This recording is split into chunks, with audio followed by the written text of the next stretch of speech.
كذلك الشكر موصول كذلك لمدير المختبر محمد البقسي، مدير المختبر الباحث في المعارك التربوية والعلمية ومعالم الحضارة الإنسانية على مساهمته وعلى عمله الدؤوب على إخراج هذه الندوة إلى الوجود.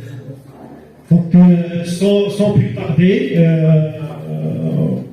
on passe à la première contribution de Madame Khawla Boumhadi, docteure chercheuse, membre de l'équipe de recherche commande des systèmes et traitement de l'information de l'École supérieure de technologie de Meknès.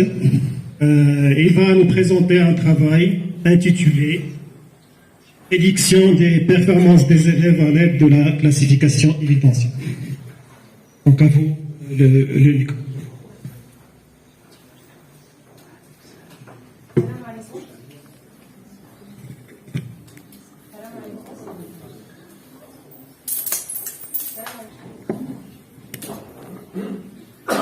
Salam alaikum.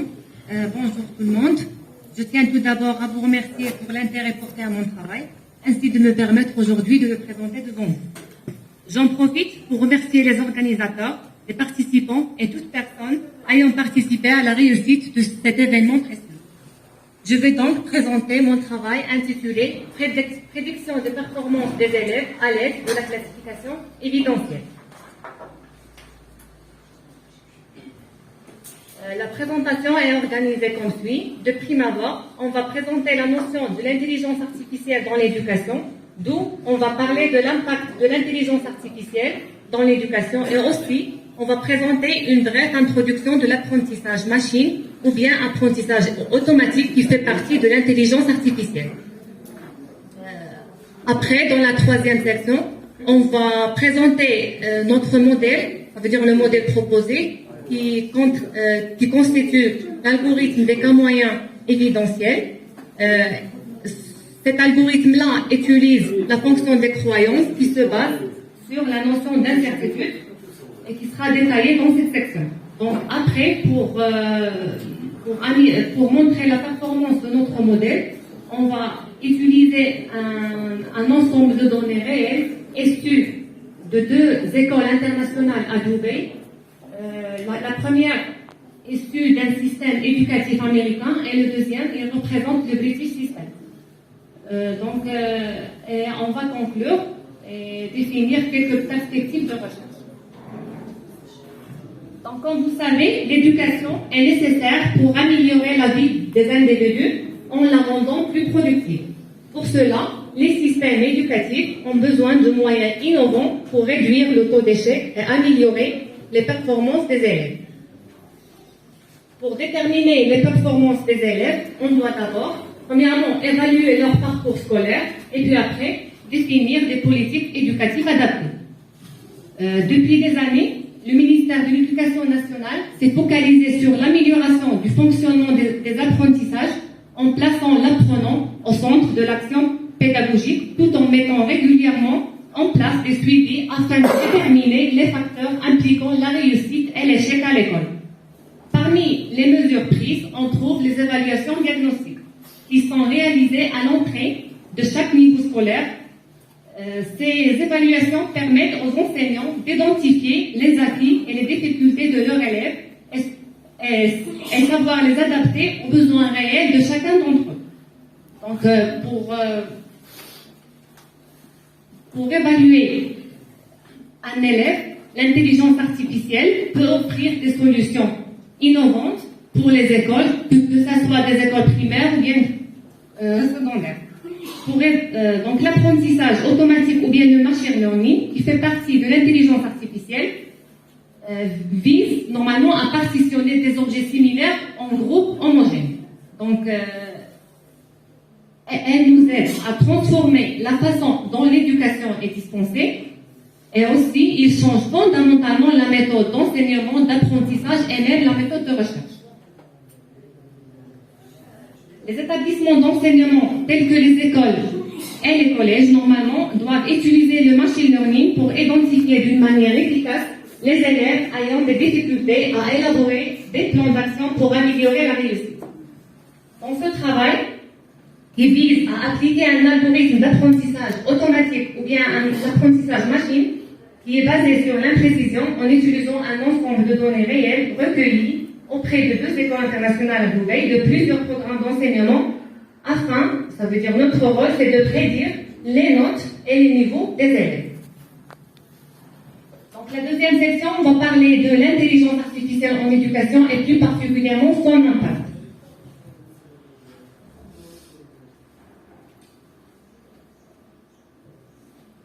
L'éducation est un facteur important qui peut faire évoluer positivement la situation d'un pays, en s'ajustant perpétuellement, premièrement, aux nouvelles exigences des sociétés, aux nouveaux profils des élèves et enseignants, aux nouvelles méthodes d'apprentissage et d'enseignement, et à la révolution de la communication et du numérique, et parfois même à résoudre des problèmes plus ou moins complexes formulés par les apprenants et les apprenantes.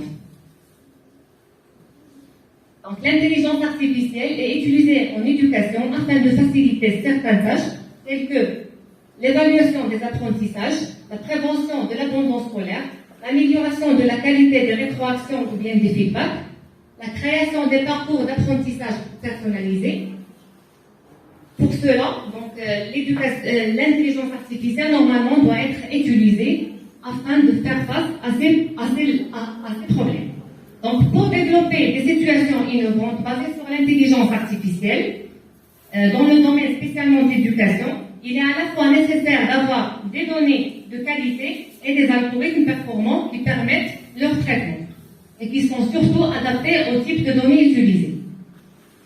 Donc maintenant, on va parler des approches de l'apprentissage automatique qui fait partie de l'intelligence artificielle. Donc ces approches améliorent le processus de la prise de décision après une évaluation des apprenants. L'efficacité d'apprentissage automatique dépend du type de données traitées et de l'objectif attendu. Sous le cadre de l'apprentissage automatique, on trouve l'apprentissage supervisé, non supervisé et par renforcement. Le premier, qui est l'apprentissage supervisé, exige que les sorties de l'algorithme soient déjà connues et que les données utilisées soient déjà étiquetées avec des réponses correctes. Ça veut dire qu'on doit avoir une connaissance préalable sur l'ensemble de données utilisées. Par contre, l'apprentissage non supervisé, il est utilisé lorsque nous avons que des données d'entrée non étiquetées. Normalement, il sert à identifier les groupes des individus qui sont similaires sans avoir des connaissances sur l'ensemble de données. Et finalement, l'apprentissage par renforcement, qui est un modèle d'apprentissage comportemental où le système apprend dans un environnement interactif et il utilise la rétroaction des actions. En d'autres termes, recevoir un retour d'information de l'analyse des données pour guider l'utilisation vers le meilleur des sujets. On va voir maintenant le modèle proposé. Donc, pour commencer, on va faire un petit exemple qui montre la façon dont l'algorithme des cas moyens évidentiels utilisé dans cet article affecte les objets ou bien les éléments à un groupe donné. Donc, on va prendre la figure 1 qui représente un ensemble de données simples qui contient des points qui forment à peu près deux groupes. On a X1, X2, X3, 3 points qui sont le sujet ici d'étude. Donc on va commencer par le premier élément, qui est le X1, il est étoile en vert. Donc c'est un objet qu'on voit qu'il est très proche du centre de la classe dans le centre représenté par V1, mais on voit bien qu'il est loin des autres classes. Donc il sera automatiquement assigné à cette classe spécifique comme vous voyez. Donc pour le deuxième point qui est le X2 représenté par la couleur bleue, donc on voit bien que l'objet il est proche de plusieurs centres simultanément, V1 et V2. Donc cet élément-là, il sera difficile à l'associer, ça veut dire que ce sera difficile de prendre une décision, est-ce que le X2 appartient à la première classe ou bien la deuxième. Donc dans ce cas, les cas moyens évidentiels basés sur l'incertitude gèrent ce point-là comme un nouveau comportement et l'affectent dans un nouveau groupe appelé métaclasse. On va maintenant voir le troisième qui est en rouge, le X3. Donc on voit bien qu'il est bien éloigné des deux centres et que l'algorithme le représente comme un bruit, ça veut dire il ne contient pas une information concernant le groupe de données étudié. Donc, les cas moyens évidentiels utilisés, qui est une généralisation directe de l'algorithme des cas moyens flous, il est basé sur la partition crédibiliste qui tire parti des classes imprécises. Cette méthode est basée sur la minimisation de la fonction objective. La minimisation est faite par la méthode de Lagrange. Donc, comme vous voyez dans l'équation 1, on voit la fonction objective qui est minimisée sous la contrainte mentionnée dans l'équation numéro 2. Maintenant, on va passer au résultat obtenu après l'implémentation de notre algorithme sur l'ensemble de données. Donc, pour commencer, on va essayer de présenter l'ensemble de données d'abord. Donc, il représente des informations concernant des étudiants issus de 2 écoles internationales à Dubaï. Il comprend des informations pour 2 années scolaires concernant l'évolution du niveau d'élèves en mathématiques, en anglais et en sciences pour 3 trimestres. Donc, les données ont été pré-traitées à l'aide d'Excel en calculant la moyenne des notes des 3 trimestres pour chaque matière et pour chaque année scolaire afin de minimiser le nombre de variables et d'éliminer celles non pertinentes. Dans ce travail, aucune information préalable n'est connue sur l'ensemble des données, donc on va opter pour un type d'apprentissage non supervisé et on va évaluer tout simplement les élèves en matière de mathématiques. Donc, voilà. Vous voyez ici 2 figures, figure 1 et 2. Les deux représentent le résultat du regroupement des apprenants avec les 2 algorithmes. La première avec l'algorithme des cas moyens évidentiels et la deuxième avec l'algorithme des cas moyens flous. Comme on peut voir, le résultat nous indique 2 comportements totalement différents. La première figure, qui utilise l'algorithme ECM, affiche une totalité de 7 groupes illustrés par les différentes couleurs, le vert, le bleu et le rouge, qui concernent des classes spécifiques. Et les autres couleurs désignent des métaclasses, ça veut dire des groupes qui héritent les caractéristiques des groupes spécifiques, mais qui génèrent bien sûr un nouveau comportement qui doit être pris en considération dans l'analyse et dans la prise de décision. Dans la deuxième figure, l'algorithme FCM ou bien les cas moyens flous nous génère 3 groupes qui concernent tout simplement 3 comportements. Donc pour analyser ce résultat, le tableau suivant montre le nombre d'éléments par groupe.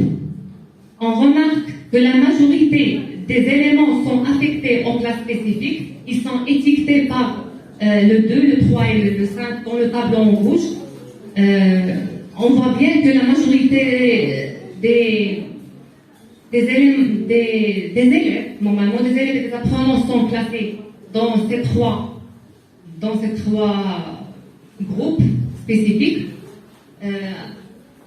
parce qu'on a une totalité de 1549 étudiants. Et il reste tout simplement 288 éléments qu'on avait, comme peut dire, l'incertitude ou bien du doute pour l'affecter à ces classes-là. Donc, l'algorithme a généré 4 autres classes, c'est le 4, le 6, le 7 et le 8. Ce sont les étiquettes des classes.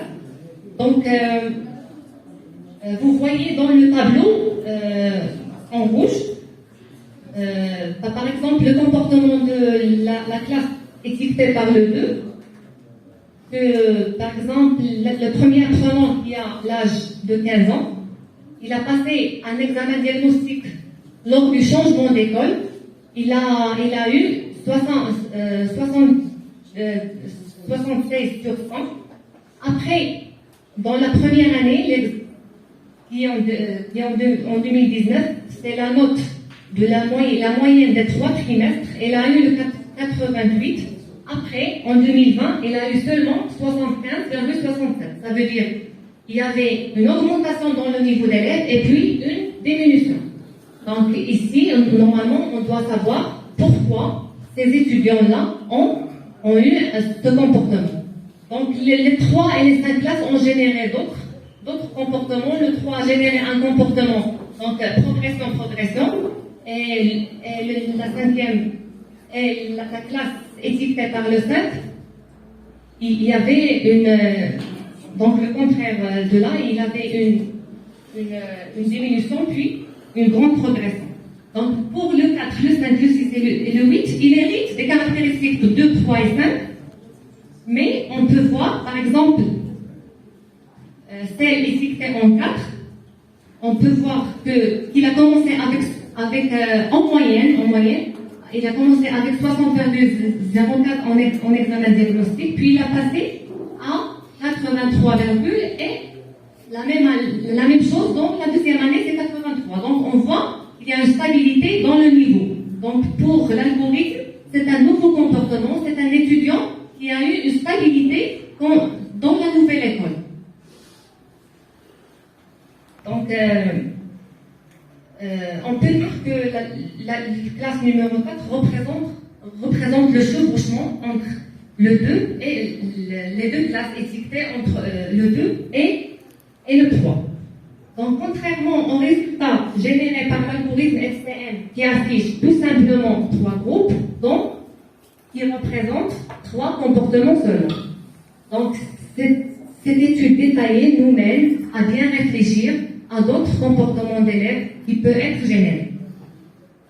Donc, pour conclure, l'objet de cet article était d'utiliser l'algorithme d'un moyen évidentiel pour effectuer le groupement des apprenants et de prédire leur performance.